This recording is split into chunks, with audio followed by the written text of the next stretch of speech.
Good morning church. Welcome to సత్య సంభాషణలు. బాగున్నారు కదా? నిన్న ఆదివారం ఆరాధనలో సహవాసంగా సంఘంగా మనందరం కలుసుకొని ఆనందించటానికి ఆరాధించటానికి దేవుడు కలుగజేసినటువంటి కృపనంతటిని బట్టి దేవుని నామానికి వందనాలు తెలియజేస్తా ఉన్నాను.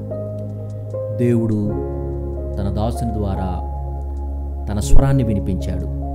అనేకమైన విషయాలు మనం ఆలోచించటానికి దేవుడు మరి ఒకసారి అవకాశం కలుగజేశాడు. ఆలోచిస్తూ ఉన్నారు కదా?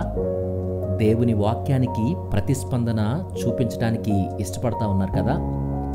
ఈ రోజున దానితో కొనసాగిస్తూ ఈనాటి ఈ సత్య సంభాషణలో పాస్టర్ గారు రీసెంట్గా ఇంగ్లీష్ వర్షిప్ సర్వీస్లో పౌలు గారు తన సహోదరుల పట్ల తాను కలిగి ఉన్నటువంటి భారాన్ని గురించి ఓ ప్రసంగం చేశారు. పౌలు గారికి కలిగి ఉన్న భారం ఏంటి, అసలు ఆ భారం తాను కలిగి ఉండడానికి తనను ప్రోత్సాహపరిచినటువంటి విషయాలేంటి అనే వాటిని పాస్టర్ గారి మాటల్లోనే విందాం. పాస్టర్ గారు గుడ్ మార్నింగ్, ఎలా ఉన్నారు? గుడ్ మార్నింగ్ పాస్టర్ గారు, ప్రభు కృపను బట్టి బాగానే ఉన్నాం. పాస్టర్ గారు, రీసెంట్గా మీరు ఇంగ్లీష్ వర్షిప్ సర్వీస్లో పౌలు గారు తన సహోదరుల పట్ల కలిగి ఉన్న భారాన్ని గురించి మాట్లాడారు. మళ్ళా ఒకసారి ఆ భారం తనకు ఎలా కలిగింది, అసలు ఆ భారం ఏంటి అనేటువంటి విషయాలు మాతో మాట్లాడతారా? అవును సార్, తప్పకుండా. అపొస్తలుడైన పౌలు రోమీలకు రాసిన పత్రికలో 9వ అధ్యాయంలో ఈ మాట ప్రస్తావిస్తాడు. నాకు బహు దుఃఖమును నా హృదయములో మానని వేదనయు కలవు. క్రీస్తునందు నిజమే చెప్పుచున్నాను, అబద్ధమాడుట లేదు. పరిశుద్ధాత్మయందు నా మనస్సాక్షి నాతో కూడా సాక్ష్యమిచ్చుచున్నది. సాధ్యమైన ఎడల దేహ సంబంధులైన నా సహోదరుల కొరకు నేను క్రీస్తు నుండి వేరే శాపగ్రస్తుడినై ఉండబోతును అని అంటాడు. ఇక్కడ అపొస్తలుడైన పౌలు తన రక్త సంబంధుల ఎడల, యూదుల ఎడల తాను కలిగి ఉన్నటువంటి ఆ భారాన్ని తెలియచేస్తున్నటువంటి నేపథ్యం ఇది. అయితే ఈ భారం అనేటువంటిది ఏదో నెలకొకసారి వారానికొకసారి వచ్చినటువంటిది కాదు. వాక్యంలో స్పష్టంగా క్షుణ్ణంగా పరిశీలిస్తే 24/7 అపొస్తలుడైన పౌలు ఈ భారాన్ని కలిగి ఉన్నాడు. తాను ఎక్కడికి వెళితే అక్కడ ఈ భారాన్ని కనపరిచాడు కదా పాస్టర్ గారు? అవును సార్.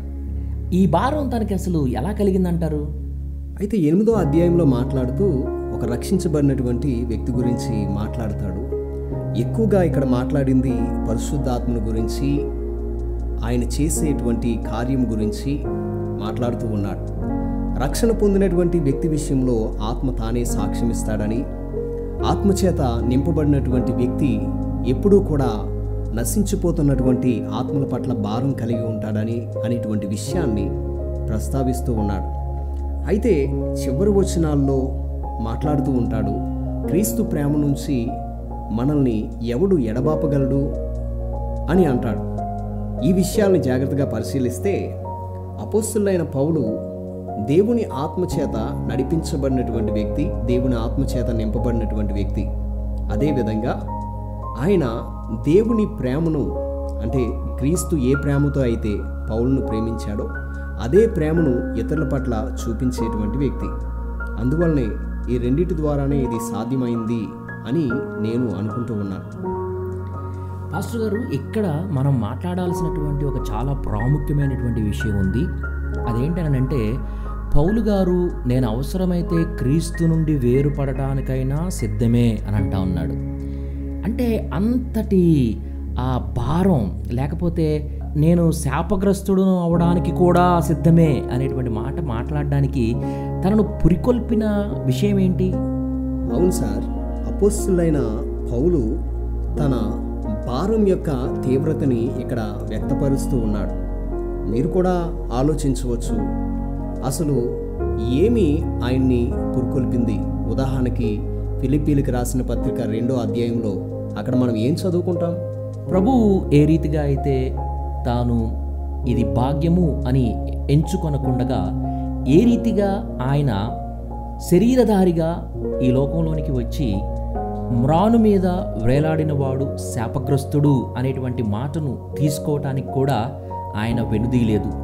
మేబీ నేను అనుకుంటాను పౌలు గారు కూడా ప్రభువు ప్రేమ ఖచ్చితంగా చూపించాలని అనుకుంటా ఉన్నాడేమో. మీరేమంటారు పాస్టర్ గారు?